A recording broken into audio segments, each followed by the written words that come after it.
Hey guys, we got another soggy one for you.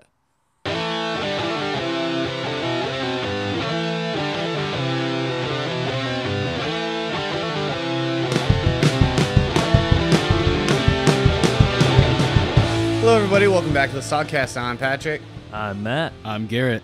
I'm Nate. I'm Owen. It's soggy.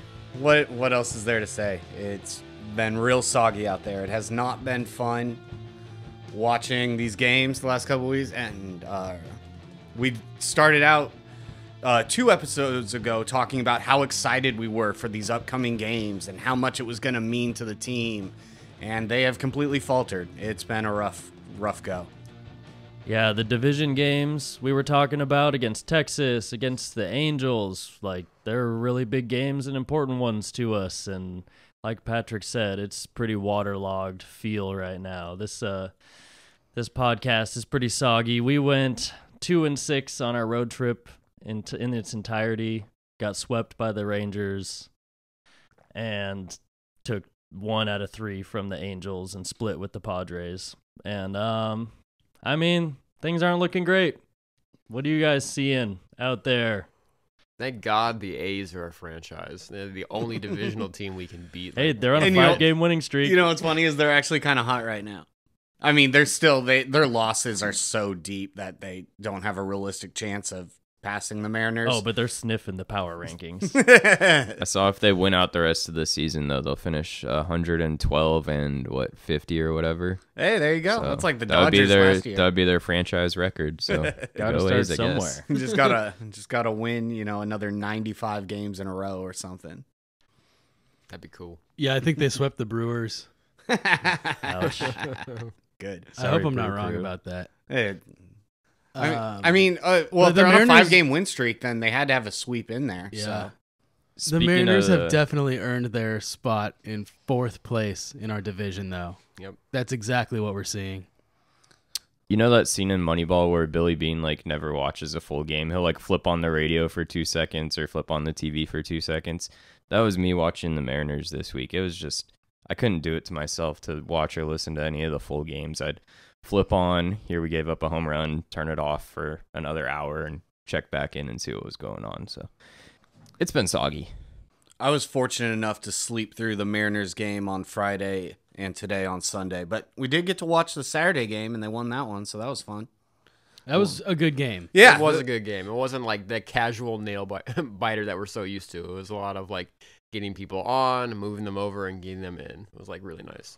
Yeah, it's the kind of systematic baseball you want to see and the type of win the Mariners are able to pull off when they're right. And that's what we want to see consistently.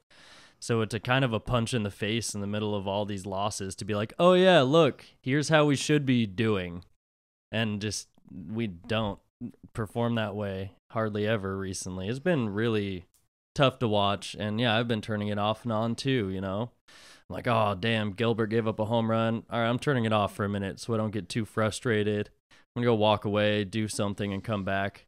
I come back just in time to see him give up another home run, and we're down 5-0. And, I just kept turning it off, turning around, trying to push it out of the forefront of my mind so I don't get too angry, because it's a game for entertainment. We love these guys and we know what they're capable of, but they're not there. We're under 500 by 2-3 games now. It's rough. Even our best starters, George Kirby, Luis Castillo, and Logan Gilbert, they're kind of having hot starts and then not. They'll have 2 good ones and get blown up. It's like every other game, they're kind of getting blown up too. So our pitching is kind of regressing a little bit back to the norm, and our offense hasn't picked up. Everyone's still sitting at these 230 averages, and we're not hitting dingers. When we do score runs, we're just stringing a few hits together, and that seems to be a better formula than trying to boost it. But home runs are good too. It's just we got to do one of the 2 things. It's a lot of solo shots when we hit home runs. Let's get some guys on base. Stop leaving them there. At a glance, that 2 games, 3 games, behind 500, and then maybe 4 or 5 games over 500 seems very like doable. But then if you actually watch and follow the Mariners, it's like that is like not even feasible right at this point. Like we're just playing so bad. Like we win one, we take a couple steps forward, and then we lose like horribly the next 3 games, and it's like we take one step off the stool, you know? I can't count how many times the Mariners have given up double-digit runs this year. I feel like every time I'm looking at 2 digits in the scoring column for the opposing team. It's just, we're getting shelled. But the like 6-2 win we had against the Angels on Saturday, that was a nice game. That was fun to watch. Same with the 4-1 win against the Padres. Those were 2 games that the team looked like an actual baseball team. But if we're only able to cherry pick like 2 games out of an entire road trip that were fun to watch, it's bad. Yeah, like what Patrick and what Matt was saying earlier, I think the most frustrating part is we see how this team is supposed to play in games like that Padres 4-1 win and the Angels 6-2 win. That's how our team is supposed to be built. Our pitchers, limit to 2 runs or less given up, and then we find ways to score, 4+, whether, throw a couple home runs in there and then manufacture some runs with some RBI singles and doubles. And then we see that's how we're supposed to be built to play. And then, we go and throw up a 10-3 loss. So It's not just like that it would be less frustrating, I think, if we just sucked like the A's. It's like frustrating because we could be good and we're just not. When you're getting little glimmers like that of, oh, there's a good game in there of our, 2-6 road trip. Yep. It's like, it's extra frustrating for sure. Yeah. And the Mariners are really taking Pride Month to heart because they are bottoming out tough. And it is just, it's just not fun. I don't know what to say. Teoscar has made some improvements. He is hitting the ball now, but his base running is so atrocious. He's getting picked off like crazy. And not just him. The Mariners have been getting picked off so much. And I don't know what the blame is, like, on that, like slow. Just like bad reads on the pitcher and just getting. I mean, we saw Caballero get picked off. He also had like a 12-foot lead. Oh my God, he had one of the biggest leads I've ever seen, and they picked him over once, or they tried to pick him off once. He dove back, just barely got safe, then took the same exact lead and got picked off on the very next pitch. Ty France getting picked off. Teoscar picked off. Kelenic picked off. It's just not good baseball. So the Mariners should be doing these simple things well. Like, they are a pitching and defense heavy team, but we're not like getting on base enough and like hitting enough. And when we do get on base, we're making stupid errors. Like, we're base running blunders. It's like we're not on base enough to get a feel. Like, you guys are Major League Baseball players, right? So I don't know why. Like, how do you get picked off that many times? Does seem unusual. I haven't looked up the stat, but like, we seem to be getting picked off a lot. And it might have to do with when we're on base, the guys who are fast are trying to be aggressive, and the other team knows what counts that we want to steal on because we think they're throwing a breaking ball out of the zone. It's hard for the catcher to get a good throw off on a breaking ball when you're trying to strike the guy out. And since they know that, they just pick in every situation that's good to steal in. And it's a numbers game at that point. They're just going to try it because they do have 3 disengagements, and the Mariners are struggling at getting guys over when they get on base or scoring them when they get on base. So what are we going to try to do? Steal. It's pretty obvious, I think that's one reason. We're like showing our hand. Especially with how much we fucking strike out, we cannot afford to be making stupid base running errors. I mean, I don't remember if we brought it up last week, but 4 of the top 5 leaders in the MLB in strikeouts right now are Seattle Mariners. You got Julio, Kelenic, Teo, and Gino. Yep. You think we'd set like an MLB record, club record for most strikeouts if we have the 4 of the top 5 strikeout leaders? I mean, we might. That would be something the Mariners could win this year. We don't seem out of the running. scope. Like, yeah, I bet we're projected pretty well in that record. I don't know, but that's not a good one. So I hope not. Like, this team can hit better than it is. That's the thing we've been talking about. We just have one guy hot at a time. 2 guys do it in one day, but like, we haven't seen it click on all cylinders. We haven't seen the boys get hot. We haven't seen them have good chemistry, like plus chemistry, where it helps, where they have each other's backs emotionally. And like it seems really flat chemistry wise, and I don't know, man. I keep saying we need a catalyst, and I've been hearing things from random Mariners fans that I talk to in the wild, and they've been telling me, man, why not fire Scott Service? Like, it seems like we have the pieces we need, and I heard it once and was like, yeah, I mean, I see where you're coming from, and I heard it twice and was like, you know what? This might be a thing. Like, I've heard of other teams firing their hitting coach, their pitching coaches, because they know they have the talent in the dugout, and then, like, something changes, something clicks. Other teams that are pushing to make a playoff spot and are struggling have fired their managers and try to move on and bring a new energy. Phillies fired Joe Girardi last year, like a month into the season, and they ended up making the playoffs last year. So they went to the World Series last year. Is it out of the scope of realistically to start firing coaching staff before we start like getting mad at our players? Like, I keep saying we need a team philosophy hitting wise. Doesn't seem like that's happened. I don't know. What do you got, Owen?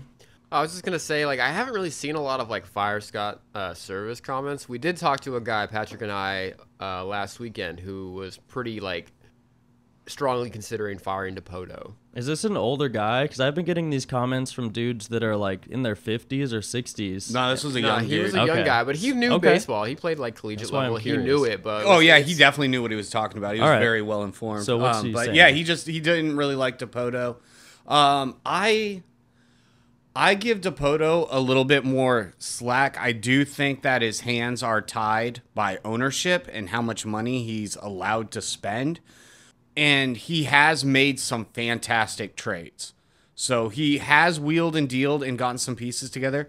One of the reasons I don't think Scott will get fired is he's like Dipoto's handpicked boy. Like Scott is a yes man to Dipoto. And I think if Dipoto and Scott weren't buddy-buddy, I think Scott, any other like GM would have fired Scott a year ago, 2 years ago.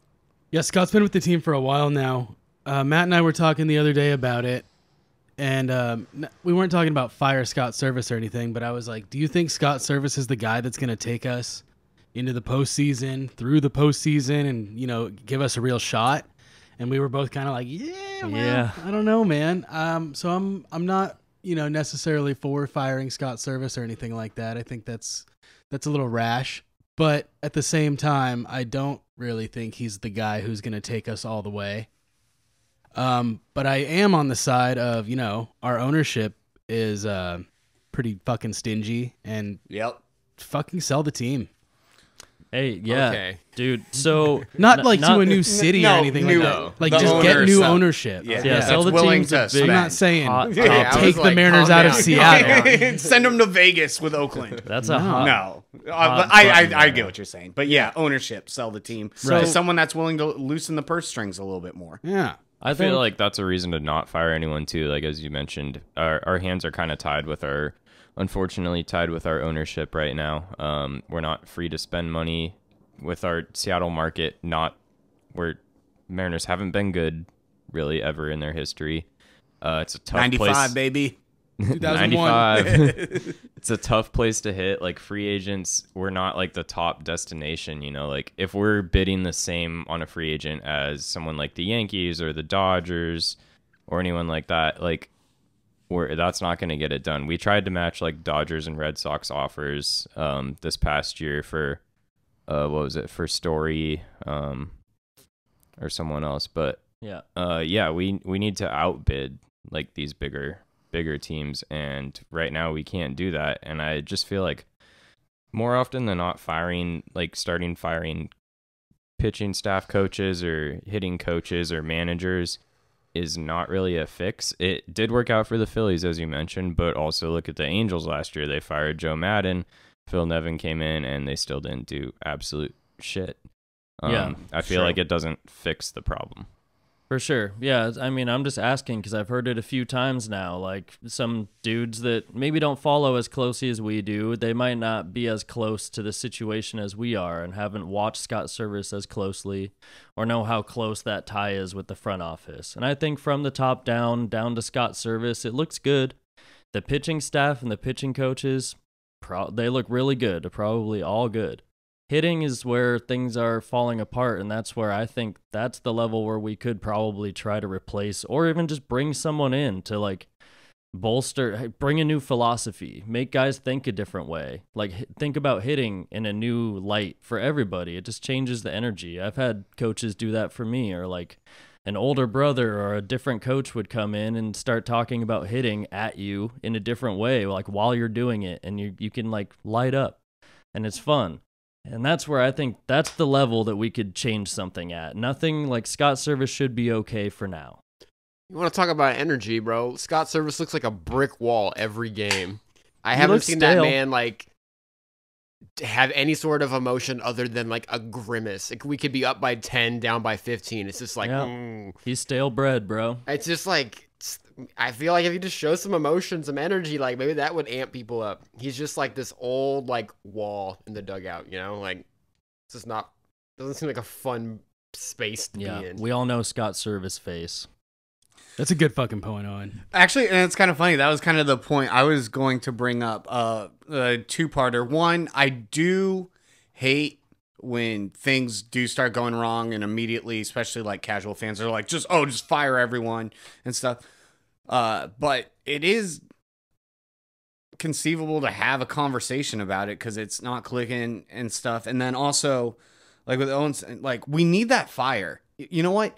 Go out, get ejected. Even if a call isn't that egregious, go out there, kick some dirt, fire up your team. It was the same reason why the brawl last year helped fire up the team and stuff. And, you know, you can still do that. The manager needs to take charge and get out there, get in Ump's face. And honestly, I don't even feel like the Mariners have been really getting hosed on calls or anything recently, but it doesn't matter. Get out there and fight. Show some fire for your team. Like, how do you expect your players to be passionate when the manager is just standing there and just going, what all the time? It's, Sometimes he just strolls out there and kind of gives them like a, well, I disagree with that call. Oh, do you, Scott? That's awesome. Why don't you go sit down? He's like, yeah, it's a good point. It's like, fuck, man. It's real boring, and just do something, please. Also, talking about hitting inspirations and stuff, where's Ichiro right now? Isn't he just around? I think he's dead. I mean, okay. Where's Griffey? Doesn't he own part of the team? Doesn't he pop in and be like, hey, man, your swing looks like shit. Do this. I know Mike Cameron came around. I was going to mention Mike Cameron as well. He's around. He came around during the Boston series, and usually he's a stroke of good luck for the team whenever he's around, but that Boston series was a shellacking. Good point. We do have those floating former Mariner legend guys. Like, yeah, who better to bring some inspiration to the current Mariners who are lacking in the hitting department when all these dudes were really good hitters. And about being stingy, too. I mean, we went and signed fucking Colton Wong and AJ Pollock and Tommy La Stella. We signed a bunch of players who, I mean, are just getting to the point where they're getting washed. They're over the hill. Like, they're not in their prime anymore, and they're not performing to the back of their baseball card. But surprise, surprise. That's what you do when you have fucking stingy ownership. Where, like, open the books. There's guys that the Angels got. Hunter Renfroe. I was looking at Hunter Renfroe in the offseason. Dude mashes. The dude's young. He's exciting. He has a great arm in the outfield. No, we get AJ Pollock. It's like, dude, go grab Hunter Renfroe for not that much more. He's way better. And, like, who else did they grab that I really liked? They have a few guys over there that I was looking at in the offseason, man. And just playing them, I was like, dude, I remember looking up these guys and be like, sign them. They're not that much more expensive than the guys we got who aren't performing at all, bringing zero energy to our team. That pisses me off, too. Like, and what are we looking at this year? We have holes everywhere. Like, what? One guy is not going to change everything. We've already built our team this year, and like the front office stands by it for a reason. The roster construction isn't bad, but we should be mashing. We should have slugging. We're not slugging at all. We're just swing and miss, swing and miss, swing and miss. It's tough, man. It's tough when you're stingy and set yourself up in a time where expectations are high, but we get a bunch of washed players. Yeah, I mean, 2 weeks ago or something, that like earnings and profit report from last year came out, and we had the most profitable operating year in the majors last year by a lot too. We like blew everyone else out of the water. Did we see a damn penny of that invested on the field? No, we didn't. We got a new diamond club and like a new like press club or all this fancy shit. Yep. We didn't see a goddamn penny of all the money we gave to the Mariners last year. They didn't spend it all last year. We went to a lot of games, gave them a fuck ton of money, and none of it got put into the field. I mean, it did in the form of Tommy La Stella, and that's depressing. I mean, we extended like Dylan Moore, and we're trying to we extended Luis Castillo after we picked him up last season. So they did spend. It's just that like they keep saying we're doing it in different way than you expect. But like, dude, make a splash though. You have plenty of money to play with. Open the pocketbooks. If we're not waiting to get Ohtani, like we're not gonna realistically, dude. We can make an offer on that guy. He's not coming to Seattle. Like, go make a splashy move. Get a player that fits here and clicks here and wants to be here for the long run. Not to say like go sign another 10+ year contract, but sign a few multi-year contracts so there's a vibe where they all know they're going to be here and should like try to build an atmosphere of winning with these young guys who are coming up and trying to establish themselves. And there's something missing where we didn't sign the right energy this offseason, nor performance. I'm still pissed we let Carlos Santana walk. Yeah. I mean, he brought good vibes to the team. He meshed well with Julio, and just we couldn't spend the $7 million to keep him around. It's not like he would even be an everyday guy. He would probably get the same amount of playing time Pollock is getting right now. And we'd be able to also give Ty France a rest at first and have him DH on occasion. And it's just, I don't know what they're spending their money on besides, that new Diamond Club so all the corporations can come and rent it out for $15,000 and they'll just see more profit from that and not from the on-field product.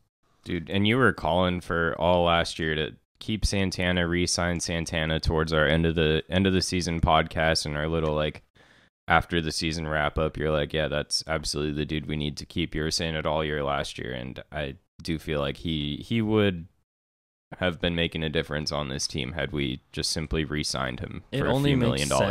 It only makes sense, that move. I don't know. I shake my head at that every time too. It was so dumb. That's a bad one. This is also a first for us. We started this podcast pretty much like right after the All-Star break last year, or just before. It was just before. Just before the All-Star break last season. And so we haven't had like long downer stretches like this. We came into last season right around the win streak. Yeah, right around the win streak. Shit was hot. We were moving. And so, this is weird. There is one thing, though, I will say. As of this date last year, 6/11/2022, the Mariners' record was 27-32. And all the way to the 19th, before the Mariners turned their season around, their record was 29-39. So they were 10 games under 500, a week from now last year. So the thing that really set it apart is the Mariners went on that 14-game winning streak right before the All-Star break, and that's the momentum shift of the season. Now, a 14-win streak again this year isn't feasible. I mean, it's never feasible. That was insane. That was a historic run last year. But because of that, I'm still not pressing the panic button. I'm close. I'm so ready, but not quite yet. Again, and we've said from the beginning that we'll probably give it to the All-Star break to really start being like, oh, well, fuck this season. But it's getting closer and closer, and they need to turn it around quick. And like you just said, like we're not expecting a 14-game win streak, but we can expect a momentum shift. Things can go the right way. And little things can add up. It doesn't need to be all at once. Like last year, we had our brawl and just like went wild and won 14 in a row before the All-Star break. It was insane. Like, we were beside ourselves, like, honestly, because we were in the depths like we are this year. We didn't have the podcast to talk about it, so we are depressed right now, but at least we can sit here and talk about it in an organized manner instead of just, like, being mad in the garage together, talking shit. Penthouse suite, not Penthouse. Yeah, the penthouse suite.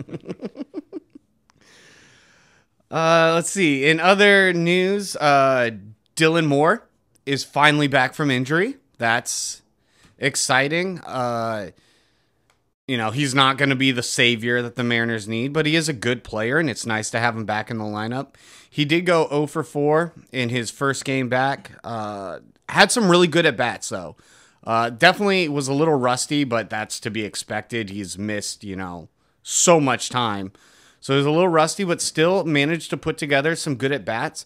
And watching his hands at second base, there was this one double play they turned, and just the catch and release was so quick. And I felt like I hadn't really seen that at second base much this year.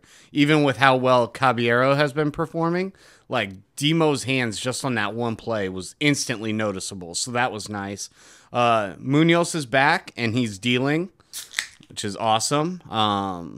Woo, Muñoz. Cheers to that. Yes. And then Murfee is back and hurt again. He finally returned to the mound, and they had him go 2 innings, and he left in his second inning of work with another injury. So that happened today. There's currently no update on whether it will be another IL stint or if it's just something he needs to rest a little bit more, but that is not a good sign. That doesn't sound smart, to have a guy that's pitching in his return from the injury list to come back and throw 2 innings.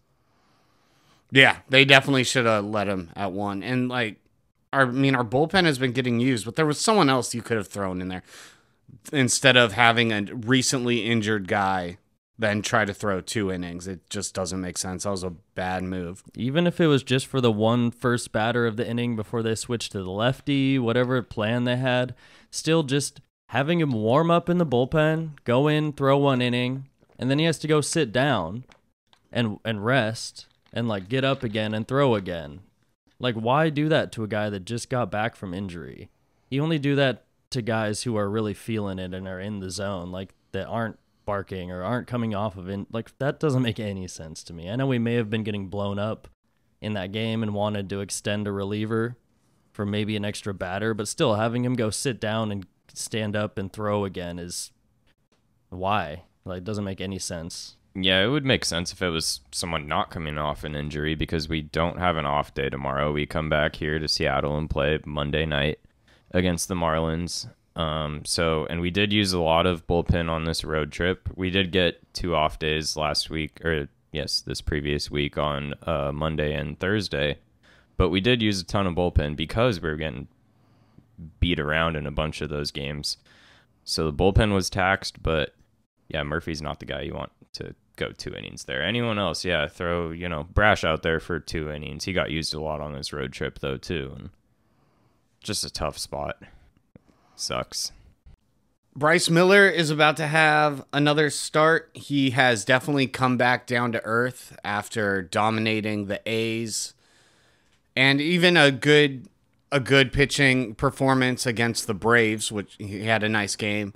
And then he got shellacked back-to-back starts. So tomorrow at home, he really needs to show up and show out. And yeah, it's going to be an important matchup for him and prove that he has the ability to bounce back, because he hasn't bounced back after starting to get rocked.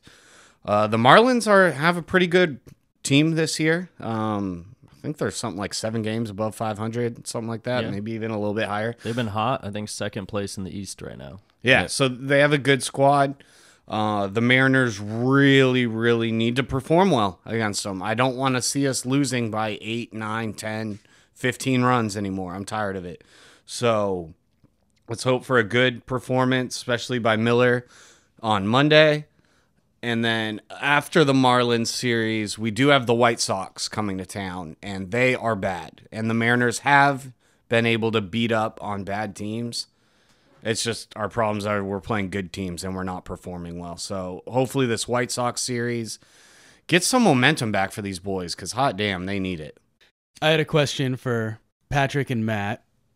Last week we were talking about Bryan Woo and his first start and how he was pitching to Tom Murfee instead of Cal Raleigh. Mm-hmm. So we saw Bryan Woo again this week and again pitching to Tom Murfee. Patrick, you were saying it's weird that you wouldn't have your starting catcher catch for, a pitcher's first game like that. And right. Matt, you were saying that maybe we want to show him off as like a potential trade piece. And point. does seeing Woo pitch to Tom Murfee again back that up, Matt? Saying like, yeah, again, we didn't pitch him to Cal Raleigh. Here you go. I personally, I see what you're saying. Absolutely. Like, I didn't realize he pitched to Murfee again, but that's a really good point. I didn't put a lot of stock into it the last week when we were talking about it. Like, right. Now that it's a second time in a row, I could see them doing it again. Like, it just seems like maybe they have a good rapport, or like, I don't know. It does make sense more that they'd just be like showing him off and always pitching him with the secondary catcher as like a project rather than like having Cal deal with a lot of moving pieces. He's had to deal with a lot of pitchers this year move in and out of the rotation already. It's like just let Tom Murfee and Woo work together so it's kind of separated from Cal's workload. It's kind of what I see, but I mean, I still think we're showing Woo off. Absolutely.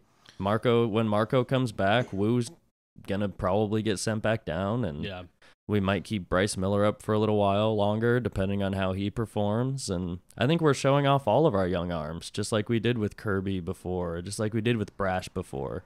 I think Brash could be on the trade block, like carrying over from how we debuted him last year, and how he has great stuff, and a team might feel like they could fix him, and we can trade from our strength again, our pitching.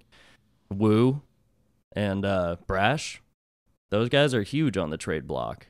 So Bryce Miller even, if we need offense, trade from our strength and get what we need. So yeah, I think we are just showing him off still. Okay. And throwing to Tom Murfee more consistently does kind of make me lean that way a little bit more. Yeah, good point. Patrick, did you have anything to say about that? Or? I just was wondering, I mean, it is possible that maybe Woo and Murfee have a little bit better of a rapport, and that's why he's pitched to him back-to-back starts.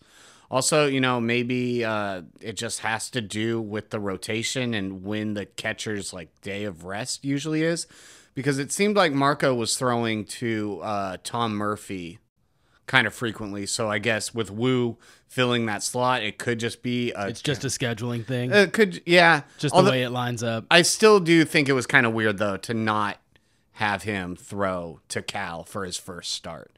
But who knows? It's all speculation at this point. Yeah. But I was wondering if maybe Bryan Woo shows up and Tom Murphy's just there and greets him like, "What's up, man? Welcome to the team. I'm Tom Murfee. I'm a catcher." Like, you wanna run drills or something? And he's like, "Sure." And then he's just now they're buds and they get along. I don't know. What if I don't know. It could happen. Hey man, you want to play catch? Young guy. Yeah. You want to play catch, bro? I wanted to bring up something that we haven't got the chance to talk about yet, something that flew under the radar this week. It's not the biggest splash in the world, but the Mariners signed Didi Gregorius to a minor league deal. Do you guys think it's possible we see him with a big league club this year? Maybe he's 33 years old. He's not going to solve all our problems, but he's 33. He's 33. Wow, I thought he was older. Do you think we bring him up and throw him in at DH for a little while, see if he's can't be worse than AJ Pollock, right? Not to mention he can be like a fourth piece in our second base little shuffle we have happening. Yeah, good. We need former more. Shortstop is. I mean, we're loaded on middle infielders. Everyone we have is a goddamn middle infielder. It seems like, but I see the power potential of putting him in the lineup if he can still hit. I don't know. He's had a lot of good years. Do you think 33 is too far past his prime where he could really make a difference on this team? I will say in 2021 he batted 209, and 2022 he batted 210. So improving. He'd fit right in. Yeah. Better than Colton Wong. That is true. So, like I was saying, dude, it'd just be another guy to add to the list of washed players we just signed. Yep. I mean, AJ Pollock is 35, and he's still out there. Made a great play. He made a He did a good really nice catch. Old man today. still got it. Did you guys see the catch? Yeah, it was like Yeah. a diving Great. catch in left Really field, good. right? It was nice. He was hustling. Still, we should have signed Hunter Renfroe. Fuck.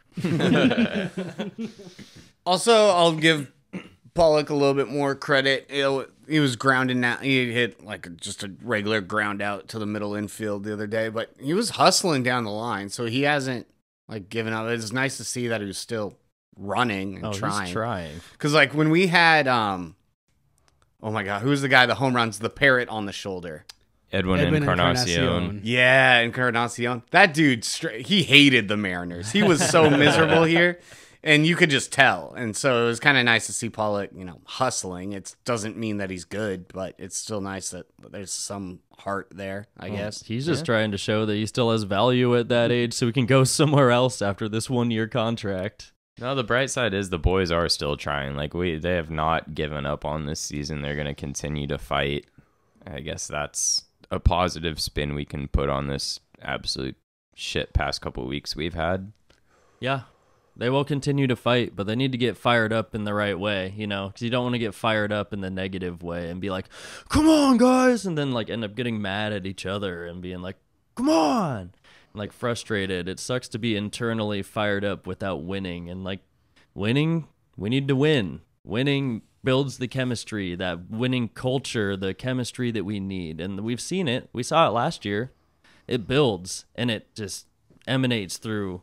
And you're confident in what your team's doing and what the formula is. And you know that the right move's being made because you can trust that they're going to do it because they've been doing it. It's consistent. And this year we're all over the place, man. Like, we can't trust anything. We can't say that the right decision's being made at any point in time. Like, JP's making an error, and then Castillo gives up a 2-run bomb to Ohtani, who's pitching. Like, that's not Mariners. That's very not Mariners. That's very not JP best Mariner either. He did redeem himself, though. He went 4 for 5 the next day. 2 RBIs, I believe, and was back to playing solid defense. I mean, shit games are going to happen. It's unfortunate when it essentially costs us the game. Like Ohtani's hitting like 500 against the Mariners this year. Just don't pitch to him. We shouldn't pitch to most guys. Yeah, that's right. A lot of the Angels are doing all right, but like just Ohtani, it's just like he's just like an alien. Just like put him on base. Who cares? Like who cares? The only problem is you walk him, and then now you have someone on base for Mike Trout. Yeah, they Walk surrounded him too. Ohtani hit, Walk like, the bases loaded. Did Ohtani hit a home run every game of this series? 2 of the 3 at least. 2 of the 3, like Yeah. like multi-run bombs. Yeah. Like just, I don't think Trout hit. Maybe Trout hit a home run. Actually, Trout only went 1 for 11 on the. Yeah. Go against that. He struck I like out a that lot. stat better. That seems more of like a service stat to go by. For sure. Yeah, I mean, yeah, we don't make the right moves and we can't trust it right now. That's for sure proven that point. Yeah, like having Muñoz back is awesome. Having Demo back is awesome. Hopefully we can get the vibes going again. There's no use having an insane bullpen if we can't score runs and hold a lead.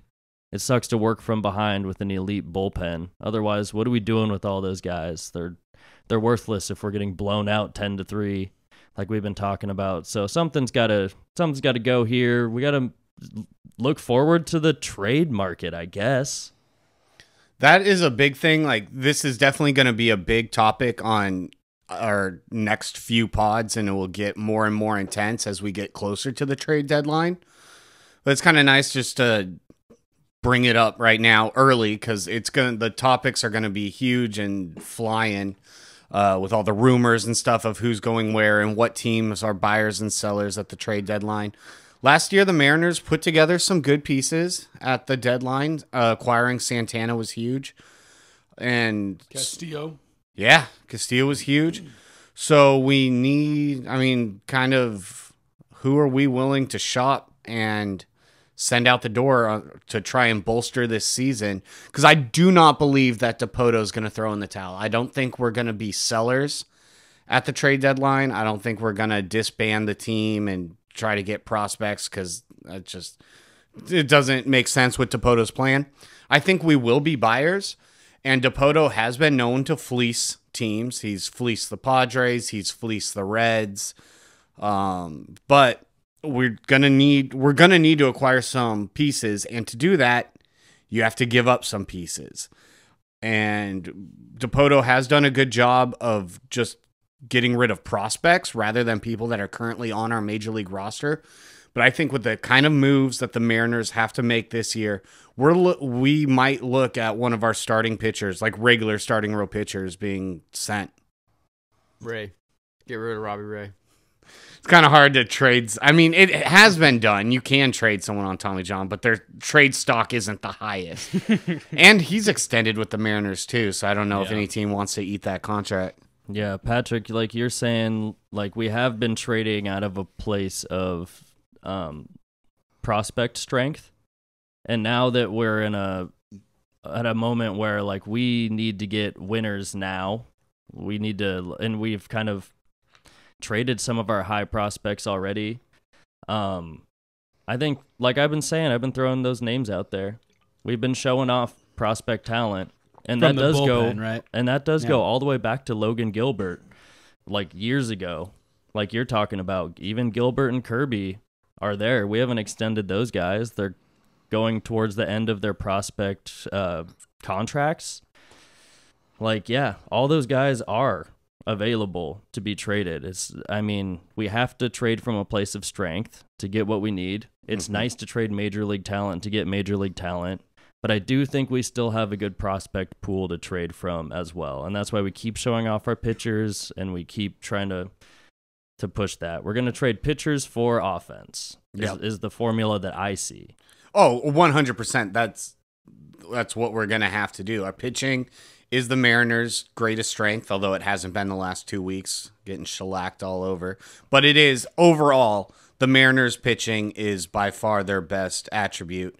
And I think they're going to be, in the back rooms, like doing business deals. And if Logan isn't looking to sign an extension, I could see him getting traded this year. Sucks. I love Logan, but you have to spend money to make money, and he could very well be someone that is sent to another team this year. I think this is going to be a fun couple weeks for the pod, because as you mentioned, last year this didn't really start up until pretty much the trade deadline, after the trade deadline. So this is our first crack at like ramping into the hot stove that is the trade deadline. It's going to be fun. I think next week we'll probably try to come back to you guys with maybe some players we've identified as potential pieces for the Mariners that could fix our season. Hopefully we're not trading high-valued pitchers for like a 1-year rental bat guy that we're going to not re-sign next year or something. Yeah. So we'll start looking out for that for sure. For sure, yeah. I'll be identifying some guys this week. Yeah, and that will be fun. And yeah, it will be interesting bringing the news to you guys about what the rumors are, what we think the pieces should be, and who's available, what teams are going to be sellers at the deadline. There's Ruiz on the Oakland A's.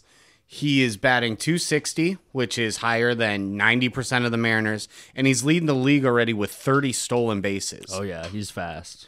So it would be kind of nice to see the Mariners maybe get a player like that, although I don't think you can trade a major league player to the Oakland A's because that is against the Geneva Convention. So it'd have to be probably some prospects. But realistically... can't be breaking international law. But realistically, Oakland is going to be sellers, or they don't even care about that team, so they'll just do whatever. White Sox season is in the shitter. They'll be sellers. Royals will be sellers. I'm not as versed on what teams are completely tanking in the National League right now, but those are a couple teams that the Mariners could be willing to shop with. Yeah, I mean, even teams in the Central that are trying to make a push for the playoffs by winning the Central, because every team in the Central is 500 or below 500 at this point. The Twins are 33-33. Like, I could see the Mariners trading with a team like that that's also middling and struggling to get things going if they see a path where they both get things they need. Like, even up to those middle tier teams, I could see us identifying guys in that area too, like teams with extra this or extra that, but not this or that. You know, they don't have the bullpen pieces they need, and we can fill that role. And we need that extra power hitter, outfielder that's like platooning on their bench right now. They can get full playing time here. Is kind of the things I'm looking at, and guys with not just a 1-year contract, but maybe a 2 or 3 year contract. That would be nice. I think the Red Sox are going to be an interesting team to watch because they're kind of on the fence right now. I don't really know which way they're going to be at the deadline. You know, they're a bad week or a good week away from, or a good 2 weeks or whatever away from being either buyers or sellers. So there might be a move there. They've got decent power guys. I don't think we're going to get like a Devers or something from them or Story, but you know, maybe a little piece that's not that big, maybe like Rob Refsnyder or like Kike. Yeah, dude, Kike Hernandez would be sick. He's on the down or the back end of his career, but he's always been good.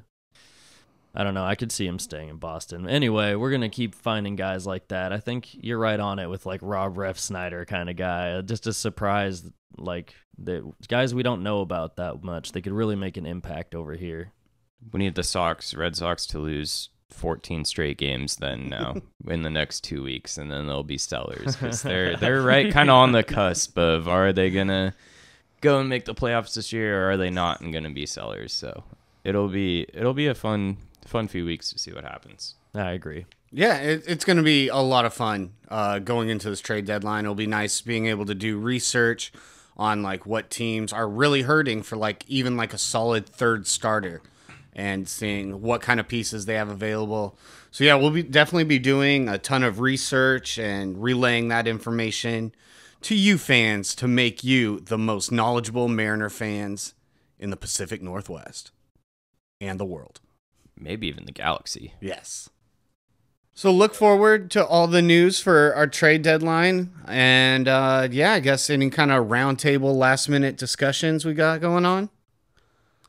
I was just thinking about, while we were talking about how the Mariners made so much money last year, about how this market could be so big. There's not a lot of baseball teams around here. You know, the Mariners are the most traveled, or second most now, I think. But, I mean, there's Hawaii and Alaska, Washington, Oregon, Idaho, Montana could all be Mariners fans. Maybe even Vancouver if they don't want to root for Toronto. They're on the other side of the country. Like, I don't know how tied they are to being the single Canadian team, or if they're pretty tied. That's why they... more regional. Well, yeah, I know they flood our stadium. They ball out when we play the Blue Jays. But yeah, Canada roots for Canada. Yeah, fair enough. But I mean, I'm sure it's not out of the realm of possibilities that there's a handful of Mariners fans in Vancouver. Weirdos that root for the Mariners up there. Yeah, I love them. A fun fact: there's this new game that came out. It's called Super Mega Baseball. It's actually their fourth one, but 4 just came out. But the development studio for that is from Vancouver, and you can tell from the game that they are huge Mariner fans because they added a lot of like major league legends to the game this year, and like some of those legends like wouldn't be in if you weren't already fans of the Mariners. Brett Boone is in the game, Kyle Seager is in the game, and when you're thinking MLB legends, Kyle Seager is not a name that comes up. Mariners legend. MLB, not so much. Jamie Moyer is also in the game. That's awesome. Yeah. There's also that one ballpark. I don't know if they have it still, but I think it was in Super Mega Baseball 3. It was like Orcas Park or something like that. Oh, yeah. That is T-Mobile Park. Yeah. It looks just like it. Yeah, so there's definitely at least some form of baseball Mariner fans in Vancouver. Sure. Huh. But yeah, as you're saying, the amount of ground that it covers that. Yeah, maybe the population isn't super dense, but that's a lot of area. That's just, you know, the Mariners could corner all that. They could, if they were good enough. Yeah. Final thoughts? Yeah, I guess we got quick homestand coming up, 6 games, 3 against Miami, 3 against Chicago. Let's just go see if we can start putting together some wins. We don't need a crazy 14-game win streak right now. That's not realistic. That's not going to happen again like last year. But I'm just saying, win 6 or 7 out of 10, for the next 2 weeks. Just keep chipping away. Things can turn around. I mean, I'm not giving up on this team, even though I took a week off from watching them for my own sanity. But yeah, things can still happen. One of the things that really needs to change during these 2 upcoming series is the Mariners' ability to hit the breaking ball. Oh, and you were saying something about that? Yeah, if they can learn how to hit a breaking ball off-speed pitch, they will win every game of the rest of the season. I think it starts with working ahead in the count, right? So it starts with taking a good at-bat where you get into a hitter's count and force them to throw a pitch in the zone. Either it has to be in the zone, a breaking ball or a fastball, because we can hit breaking balls in the zone decently. I think the chase is the problem. No, the problem. The chase rate is high, but also the Mariners batting average on breaking balls is the lowest in the league, and it's not even close. Like they do one of those big kind of scatter plots. Yeah. And the Mariners are so far in the bottom left-hand corner. It's crazy. They can't hit breaking balls. They're sitting fastball. And that strategy doesn't work after 6th grade.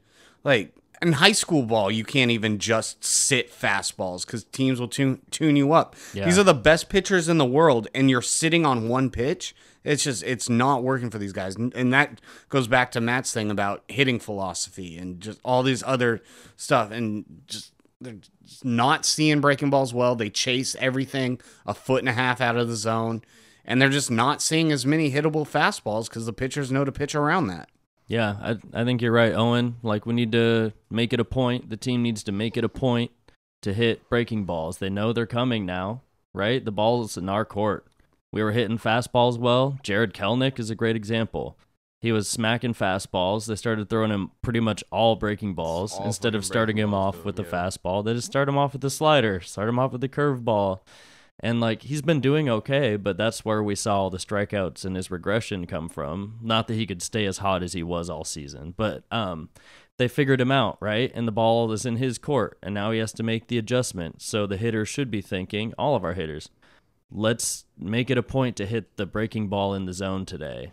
It's not even in the zone. It's they don't even have the ability to understand or to wait on.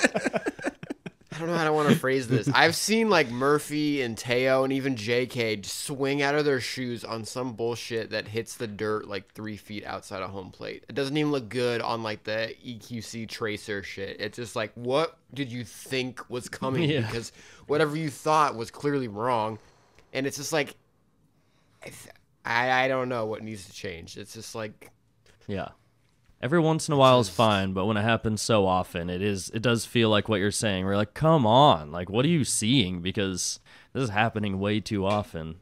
Yeah, and it does come back to a good approach and a philosophy, man. I feel like the only breaking balls we can hit are misfires from the pitcher. A curveball just breaks right into the breadbasket. It's just taken for a ride. It's but that's not what you're going to get shit low and away. You're going to get shit that dots the corners. Mm-hmm. With 2 strikes already, so it's a chase pitch. It's you have to swing, right? Yeah. It's just yeah, I feel it. It does feel like we're kind of banking on mistakes more than just being a good hitter. I mean, 99.9% of the time, good pitching is going to beat good hitting. But, I mean, yeah. Yeah, I got one final thought, too. Ty France broke 2 bats in his at bat versus Ohtani. I think one of them, it was the first pitch of the at-bat. He went and got a new bat. Mm-hmm. And then he battled him, and he hit one right off the end of the bat. He cued it over the first baseman into right field and broke his bat on that one, too. So he broke 2 bats in one at-bat and got a single. Hit artist Ty France, my boy. That was nice. And that swing was ugly. It was so far off the end of the bat and shattered it. And he's still so strong that he was able to muscle it right over the first baseman's head and bloop it into shallow right. Yeah, he muscled another one over the infield later in the game, too. It was pretty sick. He's coming around a little bit. He's hitting the ball around like we've seen Ty France do. And that's kind of why I brought it up. It's we need to see more of that. We need to see more decent contact, muscling balls around through the holes. down the lines, bloop shots, whatever works. Get them on, get them over. Get them in. Yeah. All right, listeners, thank you so much for listening to us. I know we are a little bit on a down mood this week, but honestly, we had stuff to be upset about. We got 2 at-home series coming up. Hopefully the Mariners can turn it around, get the ball rolling, start getting some momentum going. And we'll also be back next week with more trade deadline news and rumors and ideas and all that fun stuff. Want to thank you all so much for listening. Make sure to like, comment, subscribe, share. Tell your friends. Be the most informed Mariners fans in the Pacific Northwest. And thank you all so much. And go Mariners!